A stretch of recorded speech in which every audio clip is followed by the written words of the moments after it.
दोस्तों कहते हैं कि इंसान अगर अपने सपनों को पूरा करने के लिए मेहनत और लगन का रास्ता अपनाए तो चाहे वक्त कितना भी लगे लेकिन एक दिन मंजिल जरूर मिलती है।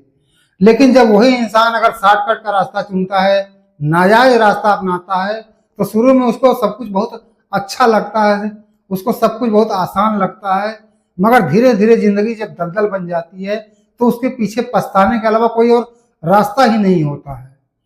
दोस्तों आज मैं आपको एक ऐसे नौजवान की कहानी सुनाने जा रहा हूं जिसका नाम आदित्य होता है।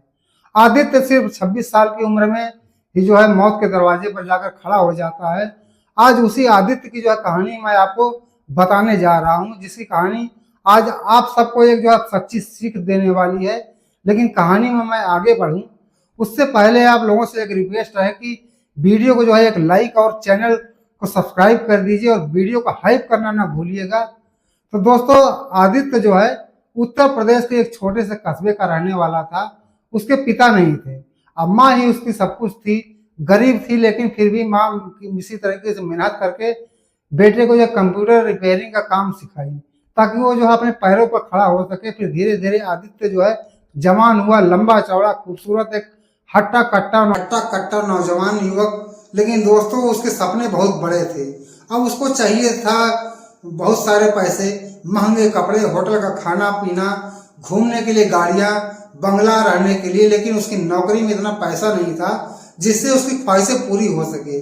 उसकी माँ उसे हमेशा समझाती रहती थी कि बेटा मेहनत से कमाया पैसा ही जो है बहुत सुकून देता है, शॉर्टकट कभी मत चुनना। आदित्य भी जो अपनी माँ से कहता था कि माँ तुम चिंता मत करो, मैं हमेशा बहुत जो है मेहनत ही करूंगा। लेकिन अब भीतर ही भीतर वो जो है बिल्कुल बेचैन था। एक दिन आदित्य ने माँ से कहा कि माँ इस कस्बे में जो रहकर कभी भी जो हमारे सपने पूरे नहीं होंगे।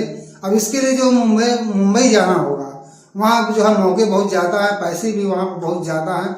अब इतना सुनते ही आदित्य की माँ का जो दिल बैठ गया, क्योंकि बस वही उनका जो है एक इकलौता है सहारा था। लेकिन हर माँ की तरह उसके जो है बेटे की ख्वाहिश के आगे वो अपना सर झुका देती है और जाने के लिए इजाज़त दे दी और कहा कि बेटा मेहनत और ईमानदारी से काम करना, क्योंकि मेरा सहारा सिर्फ तुम ही हो। आदित्य ने जो अपनी माँ के पैर छुए, उससे जो आशीर्वाद लिए और मुंबई चला आया। कुछ दिन दोस्तों दोनों दोस्तों के साथ रहा। फिर एक दुकान पर जो है कंप्यूटर इंजीनियरिंग का उसे जो काम मिल गया। पैसा थोड़ा वहाँ पर ज़्यादा था लेकिन उसकी ख्वाहिशों के हिसाब से अब भी जो है अधूरे थे पैसे। फिर भी वो जो वहीं पर काम करता रहा। फिर एक दिन जो उसकी किस्मत ने करवट ली। उसके मोबाइल पर एक जो है महिला का फोन कॉल आया। बोली कि मेरा जो है कंप्यूटर खराब है और मैं जो है एड्रेस जो तुम्हें दे रही हूँ, तुम एड्रेस पर आ जाओ, तुम्हें जो अच्छे पैसे दूंगी। पता जो है एक आलिशान बंगले का था। आदित्य जब वहां पर पहुंचा तो बंगले को देखकर वो दंग रह गया। जब उस बंगले के अंदर गया तो बंगले में जो उसकी मुलाकात स्नेहा से हुई, जो कि एक बेहद ही खूबसूरत और अमीर महिला होती है। वहां जाने के बाद आदित्य को जो है अब काफी ऑफर किया गया। अब काफी ऑफी पीने के बाद आदित्य ने जो है उसका कंप्यूटर ठीक किया। अब उसके बदले में स्नेहा ने इतने पैसे दिए कि वो उसकी उम्मीद से जो है कई गुना ज्यादा थे। आदित्य अब सोचने लगा कि अगर ऐसे ही घर में जो है जो मुझको काम मिलता रहा तो एक दिन जिंदगी मेरी बदल जाएगी। अब उसके बाद वो आकर जो है दुकान के काम में जो है लग गया और अपना जो है काम करने लगा। अब इसी तरीके से लगभग दोस्तों 20 दिनों का समय बीत जाता है। अब 20 दिनों के बाद उसके मोबाइल पर फिर से एक फोन कॉल आया।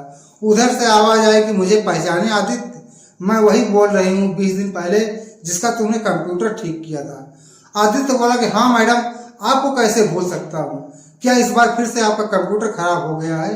तो इस बार स्नेहा ने साफ साफ बोल दिया कि आदित्य महीने की सैलरी कितनी है तुम्हारी, तुम कितना कमा लेते हो? तो आदित्य ने बताया कि मैडम किसी तरीके से जो है गुजारा हो जा रहा है। अब यह बात सुनकर जो है स्नेहा मुस्कुराई और बोली कि अगर मैं तुम्हें 6 महीने की कमाई एक ही महीने में दे दूं 10-15 दिन के अंदर तो कैसा रहेगा? अब स्नेहा की बातें सुनकर आदित्य बिल्कुल हैरान हो गया और बोला कि आप मुझे इतना सारा पैसा क्यों दोगे? तो स्नेहा बोली कि मेरे पास सब कुछ है, गाड़ी है, बंगला है, पैसा है, लेकिन मेरे पास जो है एक मर्द नहीं है। मेरा पति जो है विदेश में रहता है, मैं बहुत अकेली यहाँ पर हूँ, मुझे जो है तुम्हारा साथ चाहिए। बदले में तुम्हें पैसा, कपड़े लत्ते, खाना पीना, घूमना सब कुछ मिलेगा। दोस्तों अब 24 साल का नौजवान युवक ख्वाहिशों से बिल्कुल भरा हुआ, अब मोटा पैसा उसके सामने था, अब जिसके लिए वो एक छोटे से कस्बे से मुंबई शहर आया था, अब उसने भी जो है अपनी हामी भर दी। आदित्य अब स्नेहा के बंगले पर चला गया और वहीं पर साथ में जो है रहने लगा। वो उसे घुमाती फिराती, शॉपिंग भी कराती, अब होटल ले जाती और रात को जो है अपने पास में जो है अपने साथ अपने बिस्तर में ही सुलाती और रातें जो है रंगीन होती। तब ये सब करते हुए जो है आदित्य को भी अब धीरे धीरे मजा आने लगा, क्योंकि सारा जो है ऐसो आराम मिलता था, साथ में मोटा पैसा भी। अब ऐसे ही कुछ दिन चलता रहा ठीक ठाक, लेकिन कुछ दिनों के बाद जो है स्नेहा ने अपनी सहेलियों से फोन करके जो बता दिया कि मेरे पास एक 24 साल का नौजवान युवक है, लड़का है, बिल्कुल हट्टा कट्टा गोरा चित्ता नौजवान। अब दूसरे दिन उसकी सहेलियां भी आ जाती हैं और स्नेहा जो है सबको आदित्य से मिलवाती है और कहती है कि ये आदित्य है, मेरे पास रहता है, चाहो तो तुम भी जो है इसका इस्तेमाल कर सकती हो। अब आदित्य जो है चार औरतों के जो है बीच में अब फंस चुका था। अब लेकिन ये चारों औरतें उसको जो है अब इतना ज्यादा इतना मोटा पैसा देती थी कि आदित्य चाह कर भी जो है अब उनको छोड़ नहीं पा रहा था। शुरू में तो जो है सब कुछ ठीक ठाक चला, अब लेकिन 4 औरतों की ख्वाहिशें पूरी करना आसान नहीं था। अब धीरे धीरे आदित्य का जो है मेन पार्ट जो होता है वो जवाब देने लगता। तब स्नेहा ने जो उसे कुछ दवाइयां दी। पहले तो असर दवाइयों का बहुत अच्छा लगा, अब ताकत भी मिली, जोश भी, ऊर्जा भी, फुर्ती भी। अब लेकिन धीरे धीरे वो दवाइयों का एक तरीके से आदी हो गया, उन दवाइयों का जो है गुलाम हो गया। अब बिना दवाइयों को उसका जो है काम चलना नामुमकिन था। और जैसे जैसे आदत बढ़ी, अब वैसे वैसे दवाइयों की डोज भी बढ़ती गई। अब इस बीच औरतें उस पर जो है अपना खूब पैसा लुटाती रही। आदित्य ने भी अपना मोटा जो है बैंक बैलेंस बनाया, गाड़ी खरीदी, घर खरीदा, माँ के लिए जो है नौकरानी भी रख दिया। लेकिन जब माँ पूछती थी कि बेटा तूने कहीं गलत कोई रास्ता तो नहीं अपना लिया, तो आदित्य जो है झूठ बोल देता, कहता नहीं माँ, बस मेहनत वाला काम कर रहा हूँ, दिन रात काम करना पड़ता है। अब असल में जो है उसकी रातें किसी मशीन की तरह औरतों के साथ कट भी रही थी। अब 2 साल तक ये जो है सिलसिला लगातार चला, लेकिन अब धीरे धीरे आदित्य का जो है शरीर जवाब देने लगा। जब वो भी जो है औरतों के पास जाता तो उसकी अब सांसें फूलने लगी, उसको खांसी धीरे धीरे बढ़ गई और कमजोरी के कारण आदित्य का जो मेन पार्ट था वो बिल्कुल काम करना बंद कर दिया। तो स्नेहा और उसकी सहेलियों ने कहा कि अब तुम जो है हमारे किसी काम के नहीं रहे, अब जाओ पहले तुम अपना जो है जाकर इलाज करवाओ, अब जो है तुम यहाँ पर मत आना। अब आदित्य जो है मुंबई से अब अपने घर जो है लौट आया। अब एक बड़े से अस्पताल में जो है अपना चेकअप कराया। जब उसकी रिपोर्ट आई तो रिपोर्ट देख के जो है डॉक्टर बिल्कुल हैरान हो गए।